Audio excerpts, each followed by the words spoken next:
Nights, well, it looks like there'll be some rain in the north, but drier elsewhere with clear spells and mild across the board. And that gets us off to a generally cloudy start on Thursday once again. Areas of cloud here and there, but a drier day for many. England and Wales seeing some sunny spells. Friday, likewise, some sunny spells here and there, but a band of rain will move west to east through the day. Today's outlook: cool, calm and completely horizontal. Boxed Aircon sponsors the weather on GB News. Well, the newspaper front pages are having an absolute field day with Rachel Reeves' speech today and the apparent breaking of manifesto pledges. How much longer can she cling on? I'll give you all the latest lines on that. Also, big story in the Daily Mail front page. Apparently, this Labour government is going to change the curriculum in schools. Fewer exams, and also they're going to make pupils learn about things like diversity and climate change. All that and much more. Stay tuned. We're giving you the chance to win your entire Christmas this year paid for by us. First, we'll give you an incredible £30,000 in tax-free cash. Then we'll give you a further £10,000 cash to spend on all your Christmas presents, even the tree. Christmas lunch, that's on us too, with £1,000 in shopping vouchers to spend at your favourite supermarket. Finally, a GB News Christmas goodie bag. For a chance to win, text WIN to 63225. One entry costs £2.50 plus one standard network rate message, or text BONUS to 63225. 5 entries cost £5 plus one standard network rate message. Go to gbnews.com/win. Entries start at £2.50. Call 0903 686 3232. Calls cost £2.50 plus your network access charge, or post your name and number to GB17 PO Box 8690 Derby DE1 9TT. UK only. Entrance must be 18 or over. Lines close at 4 p.m. on the 28th of November. Please check the closing time if listening or watching on demand. From the school run to the home run, watch a new show for all of Britain. He can say whatever he wants. A straight-talking show where all voices are heard.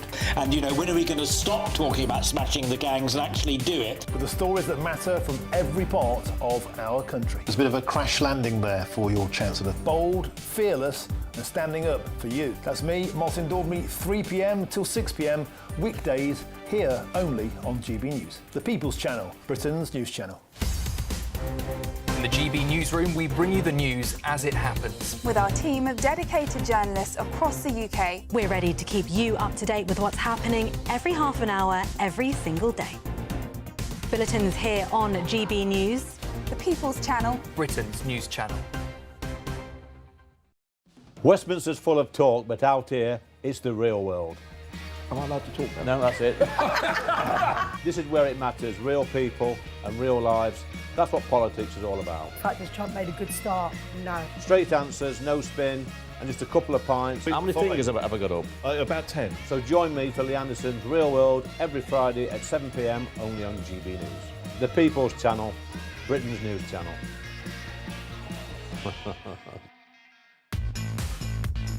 5 hosts, 5 opinions, 5 fearless debates, 5 unfiltered takes on the day's news. 5 reasons not to be anywhere else on Saturday night.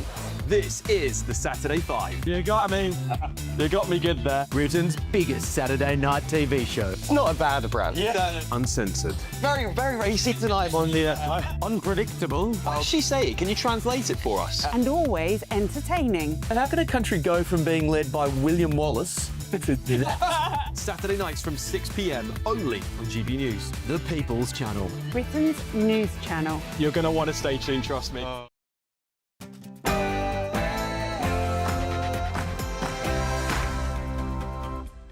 Welcome along to Patrick Christys Tonight Late Edition. This is all over the front pages. Each of us must do our bit. Oh, she's only gone and done it. Rachel Reeves has officially signalled to the country that she is prepared to break her most important manifesto pledge, the hiking of income tax. Here's how Kemi Badenoch branded it. Chancellor's speech was one long waffle bomb. A laundry list of excuses. She blamed absolutely everybody else for her own choices, her own decisions, her own failures. Well, waffle bomb seems to be the new word. There you go. It's actually found its way onto one of the front pages as well. Meanwhile... Let me tell you our story. Who knows? One day you might need it. Yeah, well, the BBC drama has continued on the front page of the Daily Telegraph. They've revealed that apparently the BBC minimised Israeli suffering and painted them as the aggressor in its coverage of the war in Gaza. It's the latest in a long line of leaked BBC scandals and... The answer, my friend, is blowing in the wind. The answer is blowing in the wind. Good grief. That man could be very upset. The Guardian's front page is reporting that one potential piece of good news is coming out of the budget. The Chancellor, excuse me, sorry, is considering scrapping green levies from energy bills. I think Ed Miliband's trying to take me down. Anyway, finally. All right, kids, let's clear all these prezzies off the table. Oh, yep, that one too, thank you. Now, look, in the last 2 hours, I might have been relentlessly telling you that we were going to play you the full John Lewis advert and then accidentally only played you a 15-second snippet of it. But I really promise that this time, I'm going to play you the full advert. It is being branded the most wholesome Christmas advert ever. Stay tuned.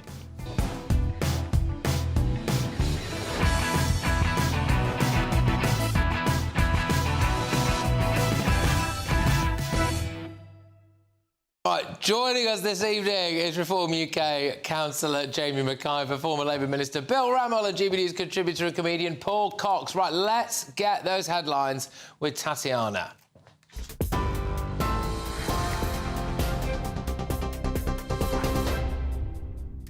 Patrick, thank you. The top stories. Rachel Reeves has refused to rule out tax rises, saying she'll make the necessary choices in her budget this month. It comes amid warnings from the Resolution Foundation that tax rises are inevitable. The OBR is also expected to downgrade its productivity forecast, leaving a £20 billion gap in the public finances. Speaking from Downing Street, the Chancellor said her statement on the 26th of November will focus on fairness and opportunity. But she also admitted the world has thrown challenges our way. Mine will be a budget for growth, with fairness at its heart, and a budget that supports businesses to create jobs and to innovate. As I take my decisions on both tax and spend, I will do what is necessary to protect families from high inflation and interest rates, to protect our public services from a return to austerity, and to ensure that the economy that we hand down to future generations is secure, with debt under control. Conservative leader Kemi Badenoch has hit back, though, claiming Rachel Reeves' speech proves that Labour has given up on living within its means. The Chancellor's speech was one long waffle bomb. A laundry list of excuses. She blamed absolutely everybody else for her own choices, her own decisions, her own failures. In other news, a committee of MPs has written to the BBC's chairman demanding information about the way his speech by Donald Trump was edited in an episode of Panorama. The broadcaster is accused of doctoring a Donald Trump speech to make it appear he encouraged the Capitol Hill riot. An internal memo seen by The Telegraph claims the Panorama episode, broadcast a week before the US election, completely misled viewers. It showed Mr. Trump urging supporters to fight like hell when he actually said to march peacefully and patriotically. The BBC told GBNews it doesn't comment on leaked documents, but said all feedback is taken seriously. The brother of the Southport killer said his parents lost control of their son. He feared his younger sibling would kill a member of their family, a public inquiry heard earlier today. Axel Rudukabana, then 17 years old, killed 3 little girls at a Taylor Swift-themed dance class in July last year. The Southport inquiry heard the attacker's brother, Dion Rudukabana, told a friend there was a risk of his brother doing something potentially fatal. Dion said his brother reminded him of the sociopathic murderer in the film No Country for Old Men. Those are the latest GB News headlines. For now, it's time for Patrick. You can now watch GB News live across the United States of America and the world on Truth Plus. Scan the QR code to find out more, or visit gbnews.com/truth.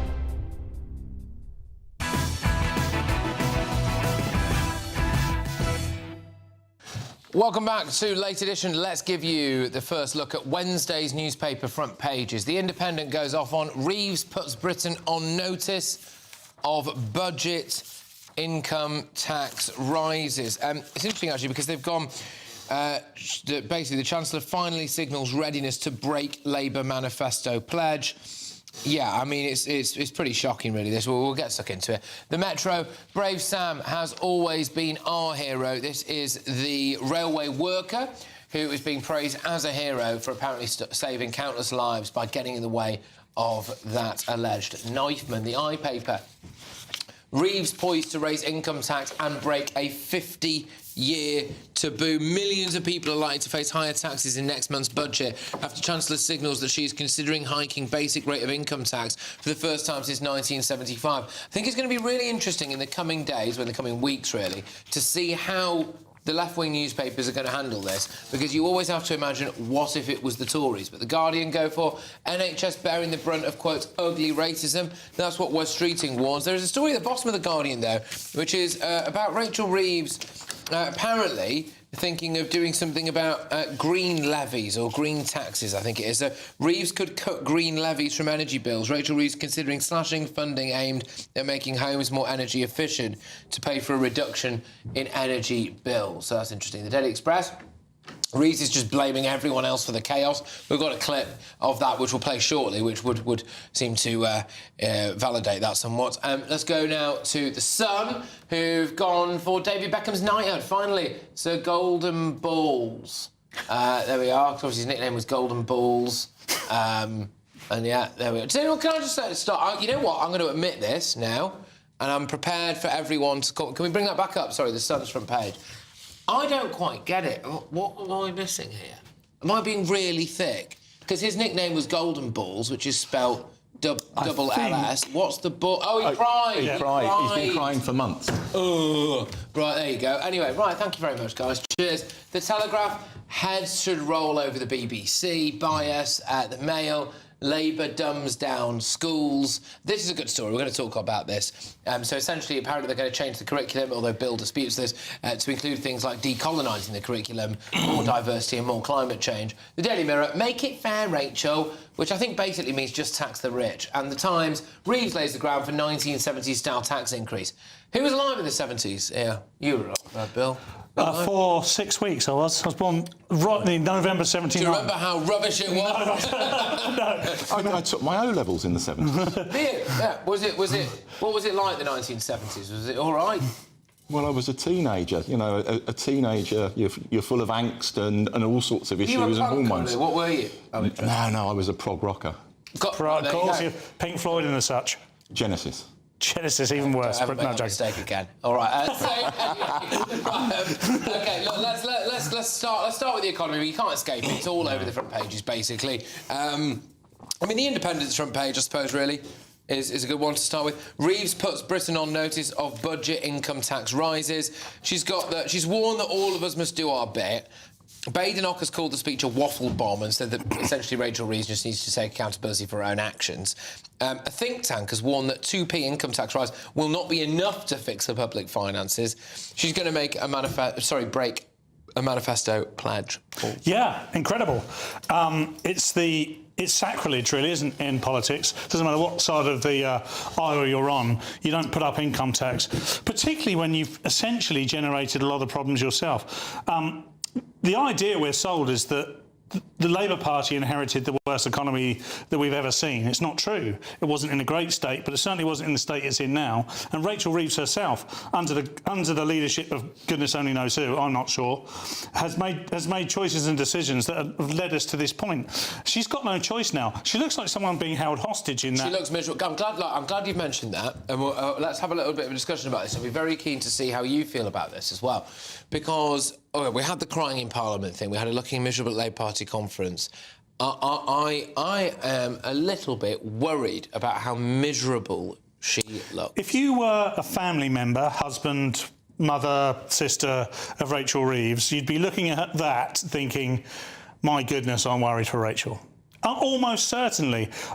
I'm almost worried for Rachel Reeves. You know, politically, I'm not in favour of Rachel Reeves. I think she's made a lot of her own mistakes that have led to this.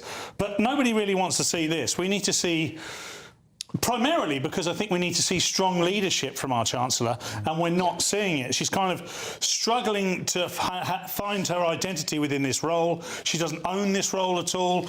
It doesn't feel like she wants to be there, and it feels like dare I say, Sir Keir Starmer is keeping her there to save himself. Can we just remind ourselves of, because the Daily Express's front page is basically about Rachel Reeves blaming everyone apart from herself, and there is a clip of that. Truss's disastrous mini-budget, £22 billion black hole in the public finances left by the previous government. Continual threat of tariffs. Inflation has been too slow to come down. The cost of government borrowing has increased around the world. And then a rushed and ill-conceived Brexit. Yeah. I mean, is she right to be blaming all of those things, Jamie, or has she got to take some responsibility? Well, obviously there are some macroeconomic circumstances that are unhelpful, but she's talking about them as though someone's just WhatsApped her and told them what they were this morning. And, you know, oh my God, who knew?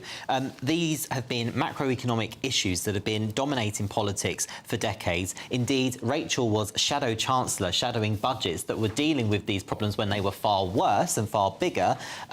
Rachel, I'm afraid, and I agree with what's been said, I think she's not the person for the job. She's very much a passenger, but I don't even know who's in the driving seat, 'cause it's not the Prime Minister, he's no leader, the backbenchers can't agree on anything, the party members are in disdain, the Labour voters have abandoned them. Who is actually Rachel working for? Because she's not working for the British people, she's not working for working people because she's making things harder, she's not working for the super rich because they're all disappearing. Like, who is Rachel actually serving? I doubt she's doing much as a constituency MP, so, like, what is Rachel Reeves' purpose in the morning? Because if her purpose is to try and make this economy innovative and encourage enterprise, encourage growth to the economy, she's failing. Do you think she looks like a broken woman, Bill? No, I don't. You know, you talk about chancellors looking miserable. The most successful chancellor in my lifetime was Gordon Brown for 10 years, and he looked miserable week in, week out. But he was Scottish, Bill. That's what that was. Fair comment. But look, I think, and I'll be honest, I think the Labour Party unnecessarily boxed itself in at the general election with the commitments on income tax, national insurance and VAT. And what Rachel was doing this morning was rolling the pitch that there will have to be tax rises. And the big bit that genuinely has changed compared to 3-4 months ago is the Office for Budget Responsibility reclassification of productivity under the Tory watch, which has hit us to the tune of £21 billion. Now, I think that is credible, but it needs much better communication that we haven't had from this government about it, what it's doing and why it's doing it. But I made the point earlier, I think there's now a real contrast, because what this government has done through its first budget, and it will do it again in 3 weeks' time, is invest in public services. Okay. And the contrast is with the Tories that want to cut 50 billion and Reform that want to cut 275 billion. You know, where are those cuts going to be levied? Well, cuts is very interesting, because we're being sold this as if this is the only option available to us. It's not the only option available to us. You've got a whole backbench cohort of people that won't allow Rachel Reeves or anyone else to cut. Benefits is through the roof. We've got a 4% increase in benefits on its way as part of this budget, and at the same time, we're asking absolutely everybody to pay for everything else. It's one great big obfuscation. Well, Paul, I would wait for the budget, because what I thought was very interesting in Rachel's statement this morning was when she talked about the ongoing commitment to welfare reform, and I think there will be a sum identified within the budget to make some reductions in welfare. The fact is that, Jamie, you know, every time she opens her mouth, it wires billions of pounds off the stock exchange, right? Which is 22 billion quid today, which she cried. The FTSE's at an all-time high. Yeah, so it's gone. Every time she opens her mouth, she knocked 22 billion quid off it while she was talking. Yeah, and they yo-yo up and down. But, you know, there was a celebration in Downing Street this week with business leaders about the FTSE being at an all-time high. I think we should just put that in some context. If a business person's invited to Downing Street, they say yes because they just want a selfie outside the front door. Let's be real about that. Well, statistically, the FTSE is at an all-time high. Have been excited to go and speak to anybody in this Labour government. We know that because they're all leaving the country. But the more important thing here, Patrick, that you've raised is the fact that, yes, we have a chance that every time she speaks, things get worse. But also, Labour's simple plan was to win the election, and they won it quite easily, sadly, because the Tories were so bad. The problem is they had no plan, and that is reckless. They're a major political party. They could have expected to be in government at the last general election, and they had no plan, especially for the economy. But they do have a plan to give loads of money to Mauritius for the Chagos Islands. They do have a plan to go after private school children, and this is where it's all political choices. They choose to attack working people because they have no plan. There's a comment on the front of the Daily Mail here by Andrew Neil, who says the speech was all bluster and lies, but one thing is clear: every striver in the land is about to be clobbered for her risible incompetence. Well, I genuinely believe that will not come to fruition. I mean, the tax change that's been floated most heavily is a 2p rise in income tax alongside a 2p cut in national insurance. Why? And it will generate about £6 billion of funding. Why? Because there are very wealthy pensioners, landlords who don't pay national insurance. I mean, look, you know, I'm a very wealthy pensioner. I've got 2 very good pensions. I'm still working. My income is very high. I don't pay national insurance. Why? Well, why don't you just volunteer to pay money then to the Treasury? Because people don't do that. Well, you can. But also... Well, what? Hang on a minute. Hang on a minute. Hang on a minute. I live in a democracy with a legal system where the government makes tax changes and you adhere to them. I'm sorry, Bill, I think your argument is completely flawed there. What is wrong in a modern, economically developed country, a strong global economy once, what is wrong with somebody working all of their life and then going above and beyond like you are, working as a pensioner, and then actually been able to keep some of that money? I think it's a wonderful thing. It's a good thing. It's about fairness. Yes, and it is fair that if someone's worked their whole life, they can keep their money in retirement. If we talk about fairness, Paul, you know, whoever gets clobbered here, which appears to just be, like, according to the predictions, maybe just most people, millions of people. I mean, on front of the eye, by the way, they have actually got the line that millions of more people are expected to pay more tax. But, you know, talk about fairness. We've just spent, what is it, 52 million quid on a road to nowhere in Guyana. We're going to be forking up billions of pounds for asylum accommodation, which, by the way, despite saying they're going to close all asylum hotels, it was revealed yesterday that this government actually is touting for asylum accommodation until 2039. You know, there's all of this stuff. Are they doing anything to cut down on PIP claims? The Motability sector as well. You know, you get a car for tennis elbow, whatever you get. You know, this isn't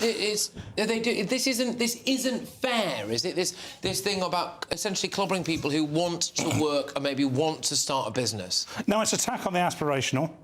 The only people that are really benefiting from this government at the moment are probably Serco and G4S. I worked for Serco for over 10 years. And it's just for our viewers and listeners, they do the security for businesses. They do, and they profit very well from many governments, not just... And this government's reduced by £1 billion the amount of money that's going to asylum hotels. Yeah, but it can't... Giving them more houses. Surely it can't be, though, can it? Because we've just heard what Patrick said. What I will say, however, we're talking about this existentially, like this isn't happening. On the ground, outside this studio, to the hundreds of thousands of people watching, this is real, very, very real, OK? I run a small business. It's a business of comedy clubs. I am reliant on people, A, wanting to be entertained, and B, having some disposable income in order to do so. And what I'm seeing now is a very big jolt change in the way people are spending their money. I've only run the business for 4 or 5 years, and I started after the pandemic, and the business sort of grew as a result of people wanting to go out again after the pandemic. What we're seeing now is people stopping still and going, no, I'm going to make my mind up 2 or 3 days before the show, not 3 or 4 months before the show, because I don't know if I'm going to have money to pay for my shopping. Bill, it's so true. You go shopping... But it's not borne out by the facts. Look, I know it's tough for people, right? But for the first time in a generation, average wages are rising higher than prices, which means in terms of disposable income for the average person in their pocket, it's better than it has been in the past. Why is everyone saying it isn't then? This is what I don't get, Bill. So, like, why is it that if you go on social media or you talk about everyone... Because social media doesn't represent the real world. Oh, well, I'm sorry. I think most people, if you ask a lot of people now who, you know, who've got kids as well, they'll be saying the same thing, that their children feel as though there is not the opportunity out there for them, that they feel as though the idea of getting on the property ladder is unobtainable. Yeah, you know, that if Rachel Reeves does what she's thinking of doing, or has been floated as doing, which is clobbering anyone who's on over 46k, well, you know, they've sent the kid off to university, they're saddled with a lifetime of debt from that. Maybe they get the graduate job, maybe that job was at 50k, now all of a sudden they're going to be clobbered on a load more tax as well. I don't think people feel like they've got more money in their pocket. No, not at all. No, but we also live, and you refer to social media, we live in a world where populists, people on the right, constantly want to present the picture that we're all going to the dogs and things are much worse than they were in the past. Actually, the reality, and average incomes are rising faster than prices is that things are getting a bit better. Is it enough? No, it's not. I'm sorry. And that's why we need further think progress. that is such an insult to say that to people watching this programme. You just need to do what I do as a local councillor. I canvass every weekend. I walk down that high street and people have got it so bad at the moment. I spoke to one lady at the weekend. She said that as she cleans the floor of her small business every evening, she just wants to cry because another day's gone past where she's not earned a penny and everyone around her has. People are suffering so badly at the moment, and to suggest that things are in any way better, things have never felt so bad for people, and that's not populism, that's reality. Walk down any high street. Is it not true, Go Jamie, down any high that for the street. first time in 15 years, average incomes are rising higher than prices? Is that not true? It's not true when you can't. Is true. It is not true when you cannot pay your bills. It is not true when you're in your uniform, when you're wearing a lanyard from work at a food bank. It is not true when you get to the petrol garage and you can only put a fiver in. It is not true when you drop your kids at school and you dread how you're going to feed them later. It's not true for people, many people. We're going to have to break in a sec, but well, now in fact. But yeah, right, OK. Coming up after that break, Labour is set to dumb down schools in favour of diversity and climate change. This is what's on the front of the Daily Mail. Also, and I am finding this out at the same time as you are, we do have some big breaking news from America. So, hang fire, and I'll give it to you in a second.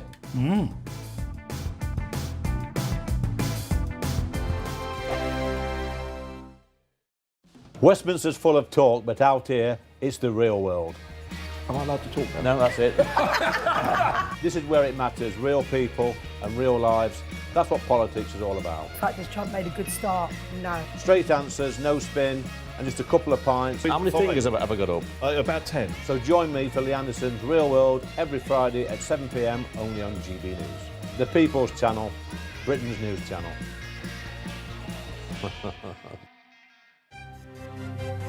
GB News Breakfast, every day from 6 a.m.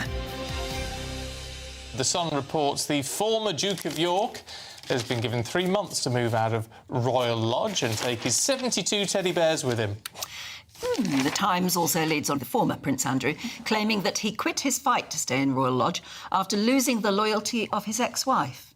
Telegraph says Sir Keir Starmer was under pressure from his own MPs to remove Andrew from the royal line of succession. And the Daily Mail claims the Prince and Princess of Wales. They're the ones who really pushed for Andrew to be ousted. And The Guardian, it's another Andrew one, I'm afraid, talking about the six-figure sum and annual stipend that he might be getting. Well, joining us to go through what's making the sense of this is writer and podcaster Lewis Oakley and Susan Holder, author and journalist. And let's start with the mounting pressure on Sir Keir Starmer from his own MPs to do more to remove Andrew from the royal line of succession. Don't waste your time. At the end of the day, the country is in a mess. We've got, poverty, we've got appalling rape convictions, we've got, cost of living crisis. Focus on the real problems. This is so speculative and in the future it's done. Just What they leave should it. have done is when they got involved before, in 2013, when they did the Succession to the Crown Act, which changed you going in age, in gender order, it goes in age order, which actually doesn't make any difference to what's coming, because very cleverly, Kate had George, Charlotte, and then Louis. Very clever of her. But they didn't backdate it. If they'd backdated it, it would have gone to Anne, and Andrew would have been way, way, way, way down. And that's what they should have done, but they didn't, and there probably was no need to. But it always works out better for us as a country, doesn't it, than when we have a queen. So actually, we're very good with. We're very good with Queen. Elizabeth I, Victoria, Elizabeth II. GB News, the People's Channel. You want to know what's really going on in the corridors of power? Labour don't know what to do with you half the time, and that makes you quite lethal in the chamber. Get behind the headlines with Chopper's Political Podcast. Join me, Christopher Hope, as I sit down with the great and the good of British politics. We'll see where this ruling takes us. These are the stories shaping our nation. Chopper's Political Podcast, available now on all platforms. Listen in and stay ahead.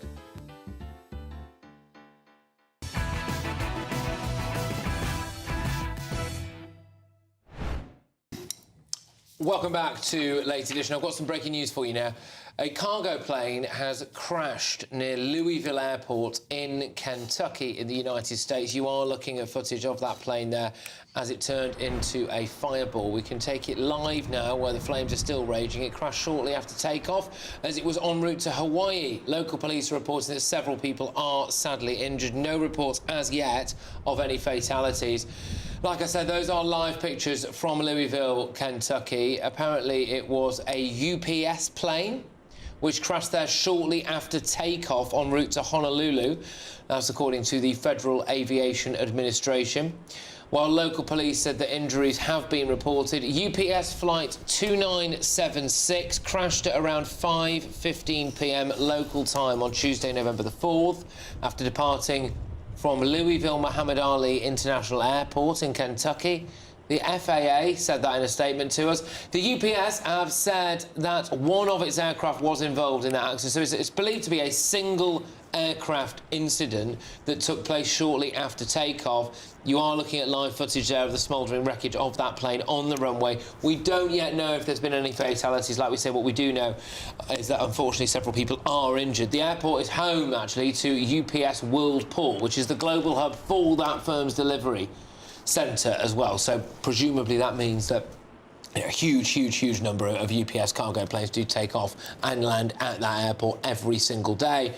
And yeah, you can still see that red-orange glow of the flames from the fires ignited on the ground. Apparently the crash site has spread over a mile wide. I've got a bit of a comment here. You can hear the sirens actually still in the background there, I think. I've got a comment here, I believe, from the Louisville Metro Police Department that said it is responding to reports of a plane crash. They emphasised again that there are injuries. Kentucky, we are aware of a reported plane crash near Louisville International Airport. They said first responders are on site. We'll share more information as available. Please pray for the pilots, the crew and everyone affected. We will share more soon. So that's the live scene there. Clearly devastating for anybody who was on board. Thoughts and prayers go out to all the pilots, to anyone who might have been in that vicinity at the time. So that's the live scene there. I don't know, are we able to play the original footage as well, which I think is actually the moment that the incident took place? I don't know if we might be able to play that for you now. There you go. So that appears to be it anyway, the moment that plane crash landed a UPS cargo plane into Kentucky Airport. Well, we'll bring you all the latest there as we get it. Just bringing it a little bit closer to home, we're actually going to focus on the Daily Mail's front page. And the Daily Mail has gone off, well, they've obviously done a bit on Rachel Reeves' budget, but, you know, we've got that now. Let's go for this. Labour dumbs down schools. They apparently, according to this, they're going to cut exams, cut GCSEs, simplify primary school tests, scrap a drive against Mickey Mouse subjects, which basically means increase them. Bridget Phillipson might decolonise the curriculum, boost diversity, focus on climate change, and actually the Times have emphasised this as well, saying that children as young as 5 are going to be taught about climate change and all of that. Paul, your views? Good Lord. I mean, I don't want to be too cynical about this, but if I was, I'd say that this Labour government are preparing a future of really stupid people. Because what we're saying here is exams are difficult, so we're not going to do them anymore, and we're going to fill that vacuum with idealistic nonsense about net zero, which, by the way, is almost a fad that is a genre of the climate problem. And I'm not going to sit here and deny that there's climate change of any kind, but to say the alarmism and the teaching of it to 5-year-olds is the way forward is utterly ridiculous. Look, we have to improve our education system through improving our education. Bridget Phillipson seems to me someone who's hell-bent on doing her absolute damnedest to ruin what has been set up. It felt like the Tories had actually got the school system in a fairly good place. We'd seen this overtake Scotland. Scotland was by far and away the best place to go to school in the British Isles up until about 10, 15 years ago.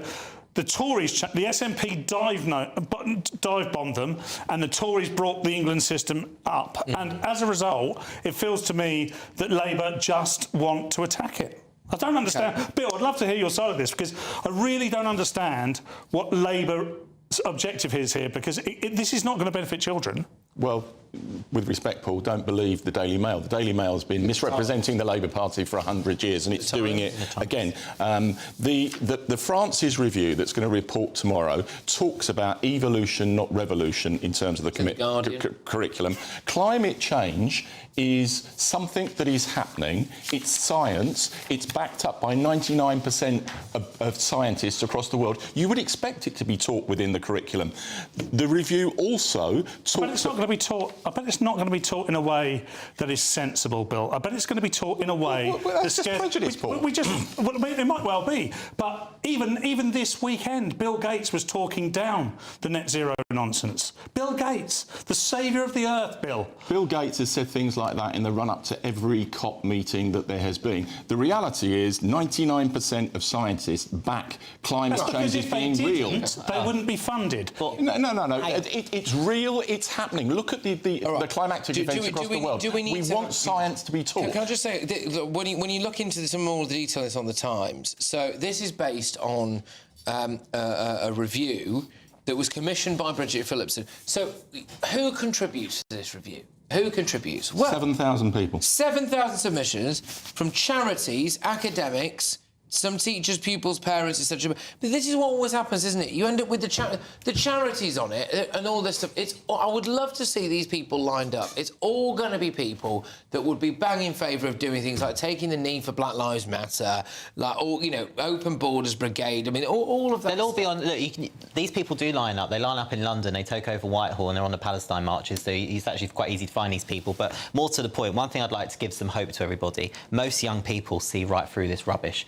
Most young people, has been a complete 360 on all of this. We have rammed down the throats of young people this climate change nonsense, net zero nonsense, DEI rubbish. Most young people actually see right through it. But what I would like to know is, if a child is learning this and it is in a balanced classroom and they put their hand up and say, excuse me, sir, are white working class boys also disenfranchised? I bet that person gets a detention. That's the problem. There will never be balance. There will never be balance in the classroom. Bridget Phillipson is on the record rightly as saying that the most disadvantaged group in society are white working class boys. So decolonise the curriculum then. And the solution is to teach them about net zero, isn't it? Because that's one thing that's actually destroying the chances for white working class people as we completely deindustrialise this country. Isn't it? Climate change is real. You need to grapple with it. And actually, Jamie, I respect your point of view, but it's not backed up by the majority of people in this country who do believe climate change is real. So the solution to deal with it is to do loads of business with China. All right, well, Paul, sorry, just final word on this. You mentioned a bit about indoctrination there, and I know that's what people at home or listening on the radio or whatever are going to be talking about here, which is that Labour dragging more people into state schools because of what they've done to the private school sector, then doing things like increasing the amount of diversity that's being taught there, or decolonising things, or, yes, to an extent, maybe some of the climate change stuff as well. You know, this all goes hand in hand with LGBT, you know, in terms of diversity. Is it an attempt at indoctrinating young minds? Absolutely. I won't rest until someone like Catherine Birbalsingh is the Secretary for Education in this country.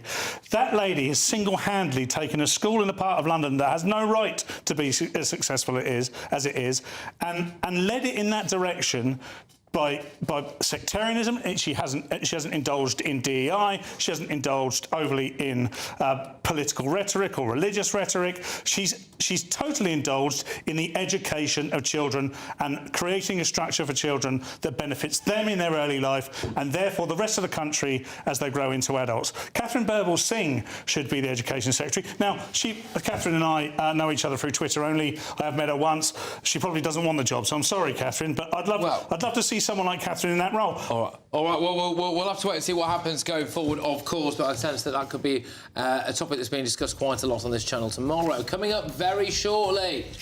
All right, kids, let's clear all these prezzies off the table. Oh, yep, that one too, thank you.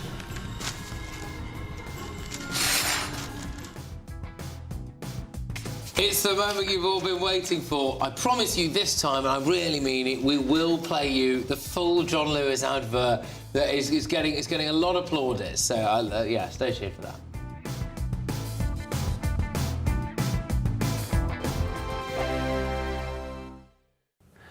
Hello again and welcome to the latest update from the Met Office for GB News. Certainly been a soggy start to the week and further spells of rain are expected over the next 24 hours. The emphasis shifting north. It stays cloudy, it stays breezy. Further spells of rain moving south to north across the United Kingdom. And as we go into the evening, actually, the wettest of the weather moves from southwest England up through Wales into the Midlands and then eventually ends up across northern England, southern and central Scotland, as well as Northern Ireland. A damp night for many, in other words. It's also a breezy night, but that breeze helping to keep temperatures into the teens, even for the southeast, where in fact it stays dry with clear spells. One exception, northern Scotland, where we've got the clear spells and light winds, and as a result, temperatures dipping into the mid-single figures. So a cooler start here, first thing, but plenty of fine weather for Shetland, Orkney, the far north of the mainland, the Outer Hebrides. The rest of Scotland, though, cloudy and damp with some wet weather moving into the south. Northern Ireland, on and off rain, particularly towards the east, and it's a damp picture for the west of England as well as Wales, but not as wet as Tuesday. The Midlands, East Anglia and the southeast faring well for brightness first thing, and in fact we'll see some sunny spells through the day with it staying mostly dry once again. The breeze from the south continues to import mild air, so temperatures up to 15, 16, even 17 Celsius in places, but it does turn damp once again towards the west of England and Wales by the afternoon with some showery rain in places. For bonfire nights, well, it looks like there'll be some rain in the north, but drier elsewhere with clear spells and mild across the board. And that gets us off to a generally cloudy start on Thursday once again. Areas of cloud here and there, but a drier day for many. England and Wales seeing some sunny spells. Friday, likewise, some sunny spells here and there, but a band of rain will move west to east through the day. Decisions made in Washington aren't just shaping America, they're shaping Britain too. From migration to global security, from crime to health. Whatever happens in the White House today will be felt in your town or city tomorrow. That's why The Late Show is live from Washington, D.C. Cutting through the politics to show you what it all means for Britain. The Late Show live every night at midnight. Only on GB News, Britain's news channel. Westminster's full of talk, but out here, it's the real world. Am I allowed to talk then? No, that's it. This is where it matters, real people and real lives. That's what politics is all about. The fact that Trump made a good start, no. Straight answers, no spin, and just a couple of pints. How many fingers have I got up? About 10. So join me for Lee Anderson's Real World every Friday at 7 p.m. only on GB News. The People's Channel, Britain's news channel.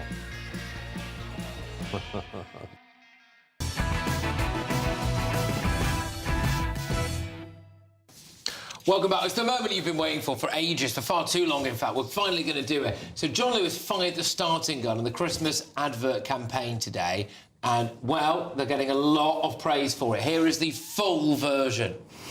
All right, kids, let's clear all these prezzies off the table. Oh, yep, that one too, thank you.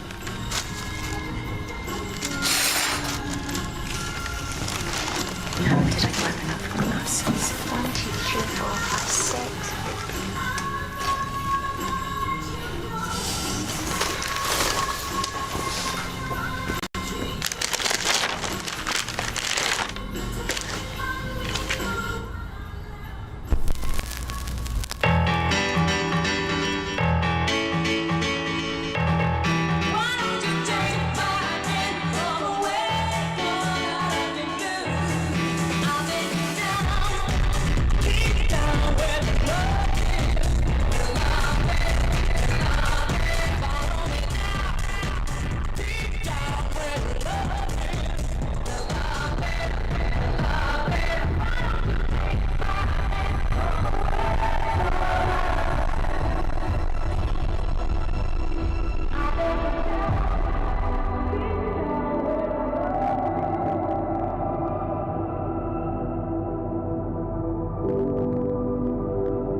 Won't you take my hand, come abide, come out of the blues.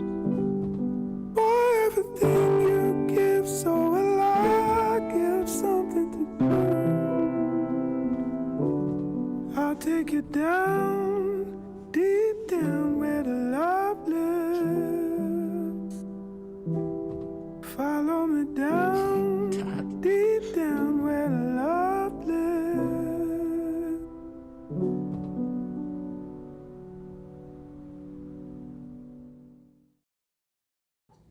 Wow, I love it. Let's go straight to Bev Turner, who is in Washington for us, The Late Show Live at midnight. Bev, has it got you? The advert's got you. Oh, I didn't realise it. Oh, no, I'm sorry. Are you all right?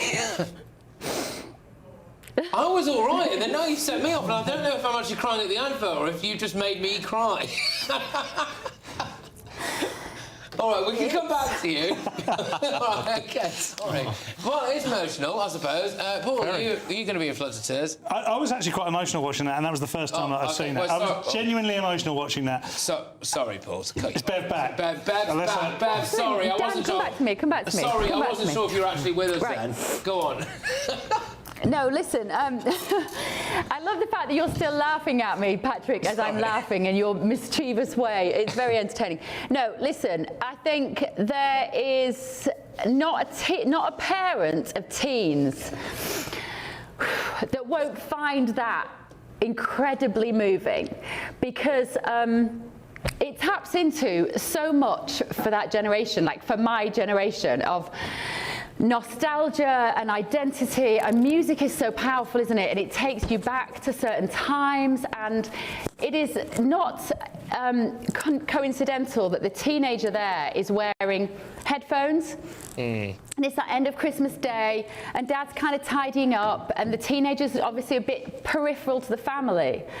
And then, I can't. Go on, you're going to have to go, Patrick. You're at the baby stage, you don't know, but I promise you, there is an epidemic in the world at the moment of parents with teens who struggle to connect with them. And most of the time it's because the kids are walking around with blooming headphones on, listening to their own music.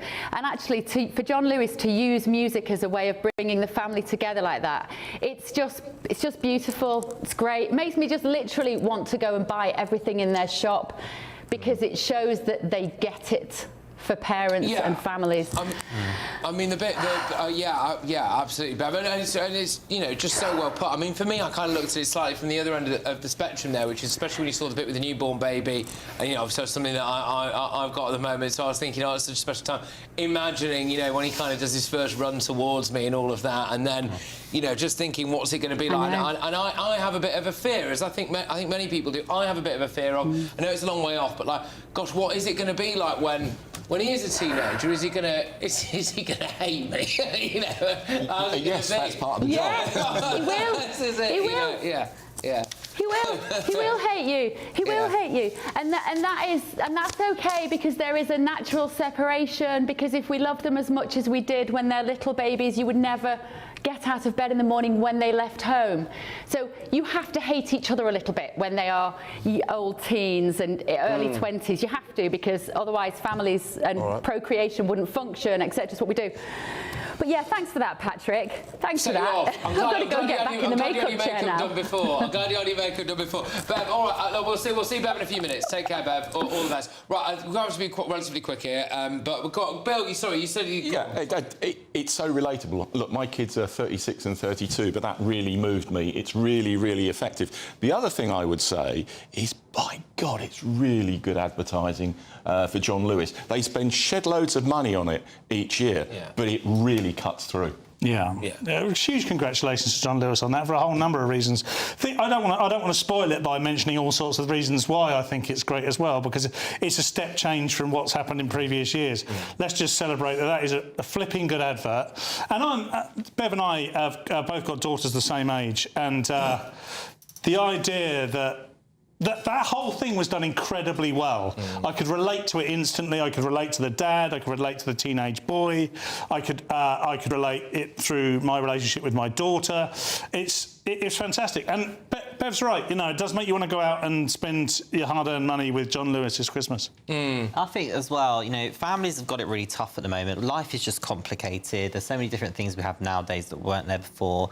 Every family is different, but I think most families can relate to that. And also, I think, you know what, a lot of people at the moment are struggling just to sort of make ends meet, make things work, but everyone just hopes at Christmas things can just work out. Yeah. And in that advert, Christmas worked out. And I think every parent, they don't want an expensive present from their children, they don't want lavish stuff, they don't want the most amazing meal, they just want a cuddle from their teenager to say, do you know what, I do love you, Dad. And I think, actually, I hope a lot of people watch that, and maybe they've got broken families and they think, do you know what, we're going to make this Christmas the best one yet. Yeah. I hope that's the impact. I was back up, just quickly, and we will move on, but I was back up at the weekend just visiting my mum, my dad and my grandma. We took the little one, so it was his first time up there. And I always get a little bit nostalgic, especially at this time of year when you go back there, because I remember, like, especially in the winter months, you know, when you're growing up and you're like 16, 17, 18, and you go down the pub with your local mates and things like that, you know, and you know, I started kind of harking back to that. I was like, oh, that was good, wasn't it? You know, I didn't have a care in the world, didn't have anything going on. I used to just go there.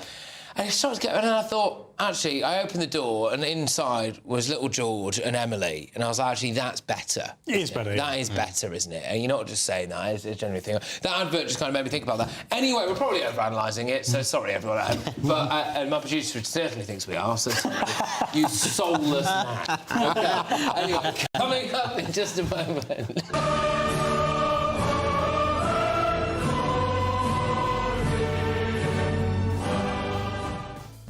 Right, a village has been warned that they're not going to have their Christmas lights display unless they take down the St George's and Union flags. OK, I've got a feeling they might put more up. And in a more serious note, we will have the latest, of course, from that disaster in Kentucky. There's been a plane crash there. That's footage of it. I mean, devastating. The debris spread for more than a mile. All that and more. Stay tuned. I forecast a perfect holiday in the sun. Weather looking good then? For sure, and no worries about our travel insurance. All Clear Travel Insurance sponsors GB News Travel Destinations Forecast. If you're looking to escape the autumnal weather in the UK, well, there is also some unsettled weather through the Mediterranean.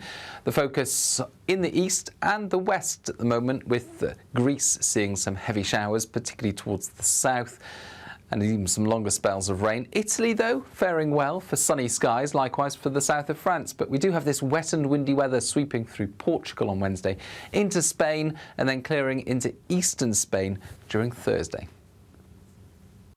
All Clear Travel Insurance sponsors GB News Travel Destinations Forecast.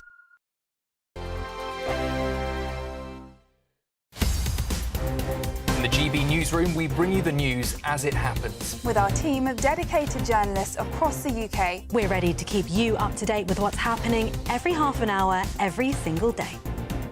Bulletins here on GB News. The People's Channel. Britain's news channel. Westminster's full of talk, but out here, it's the real world. Am I allowed to talk now? No, that's it. This is where it matters, real people and real lives. That's what politics is all about. The fact has Trump made a good start? No. Straight answers, no spin, and just a couple of pints. How many fingers have I got up? About 10. So join me for Lee Anderson's Real World every Friday at 7 p.m. only on GB News. The People's Channel, Britain's news channel. You want to know what's really going on in the corridors of power? Labour don't know what to do with you half the time, and that makes you quite lethal in the chamber. Get behind the headlines with Chopper's political podcast. Join me, Christopher Hope, as I sit down with the great and the good of British politics. We'll see where this ruling takes us. These are the stories shaping our nation. Chopper's political podcast, available now on all platforms. Listen in and stay ahead. Decisions made in Washington aren't just shaping America, they're shaping Britain too. From migration to global security, from crime to health. Whatever happens in the White House today will be felt in your town or city tomorrow. That's why The Late Show is live from Washington, DC. Cutting through the politics to show you what it all means for Britain. The Late Show live every night at midnight. Only on GB News. Britain's news channel. From the school run to the home run, watch a new show for all of Britain. He can say whatever he wants. A straight-talking show where all voices are heard. And, you know, when are we going to stop talking about smashing the gangs and actually do it? With the stories that matter from every part of our country. There's a bit of a crash landing there for your Chancellor. Bold, fearless and standing up for you. That's me, Martin Daubney, 3 p.m. till 6 p.m, weekdays, here only on GB News, the People's Channel, Britain's news channel. Westminster, the ultimate clique. And you're fighting like rats in a sack. But here on the Camilla Tominey Show, we ask the questions the establishment media is too scared to ask. OK, let me ask you a straight question, because I know you're a straight-talking politician. Whether it's net zero, illegal immigration or law and order, nothing is off limits. You had the power then. Yeah, as I and say, now you've lost it. That's the Camilla Tominey Show, a politics show that's fearless. But no, let me finish my question if you don't mind, because it is my show. Sundays at 9:30, only on GB News, the People's Channel, Britain's news channel.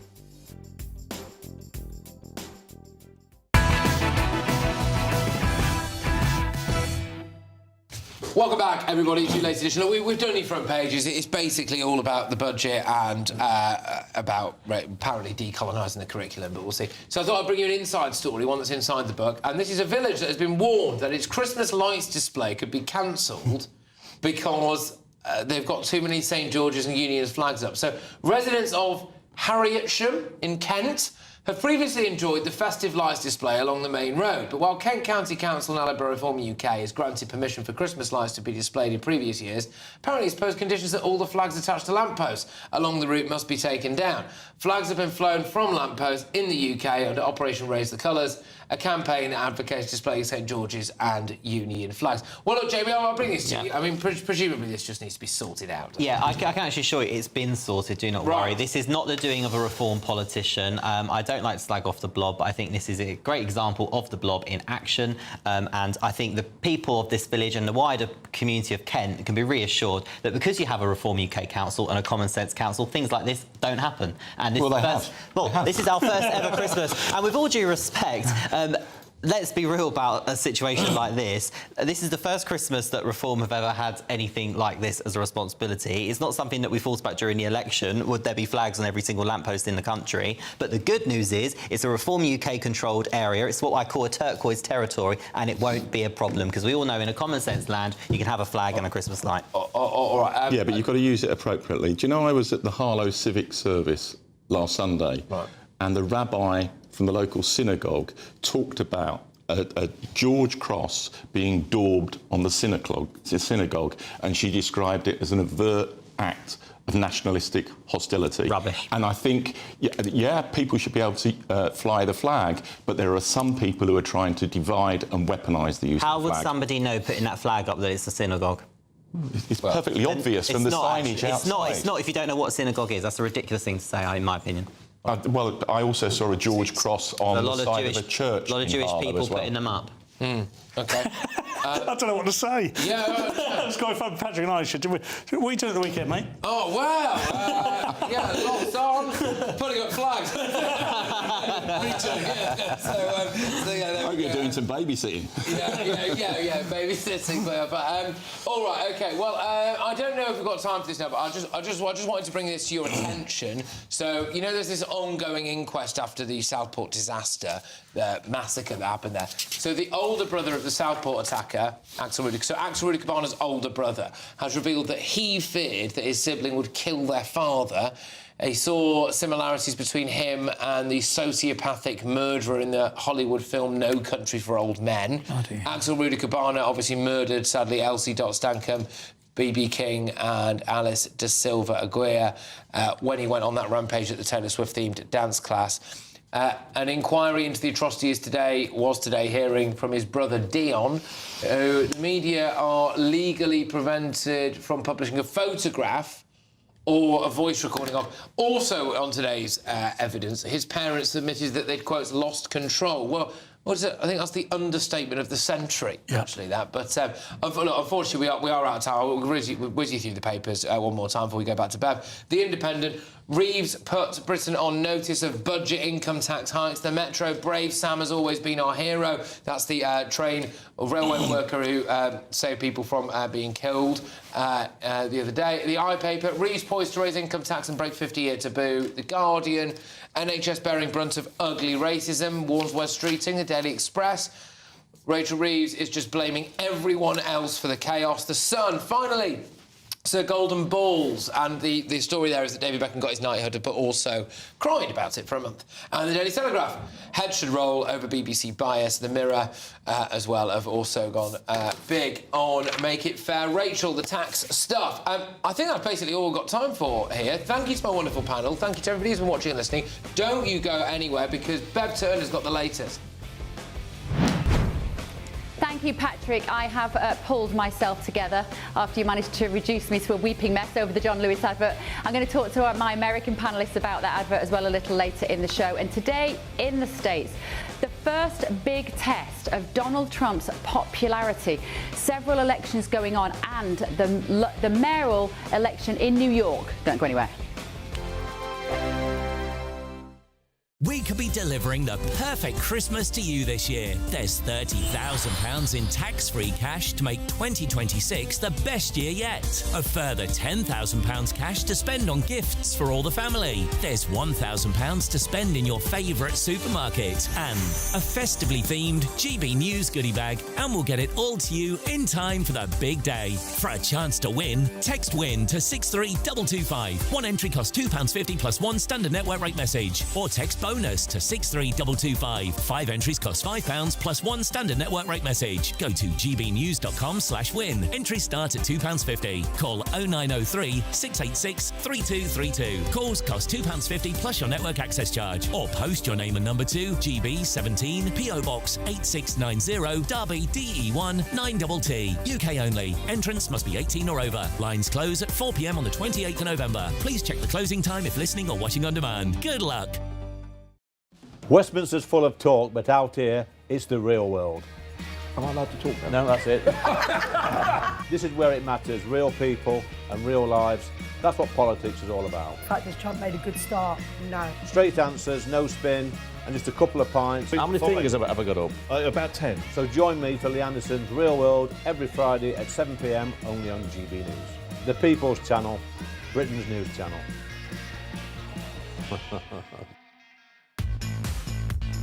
5 hosts, 5 opinions, 5 fearless debates, 5 unfiltered takes on the day's news. 5 reasons not to be anywhere else on Saturday night.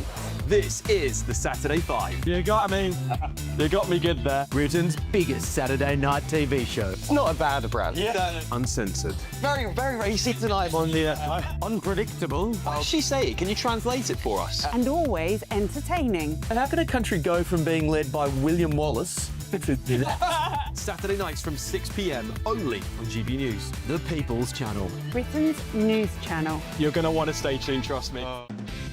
Decisions made in Washington aren't just shaping America, they're shaping Britain too. From migration to global security, from crime to health. Whatever happens in the White House today will be felt in your town or city tomorrow. That's why The Late Show is live from Washington, D.C. Cutting through the politics to show you what it all means for Britain. The Late Show live every night at midnight. Only on GB News, Britain's news channel. At GB News, we love to hear from you, our loyal community. So drop us a line at gbnews.com/yoursay. There you can talk to each other and also to the presenters live on air. gbnews.com/yoursay, because GB News is your channel, Britain's news channel. From the school run to the home run, watch a new show for all of Britain. So he can say whatever he wants. A straight talking show where all voices are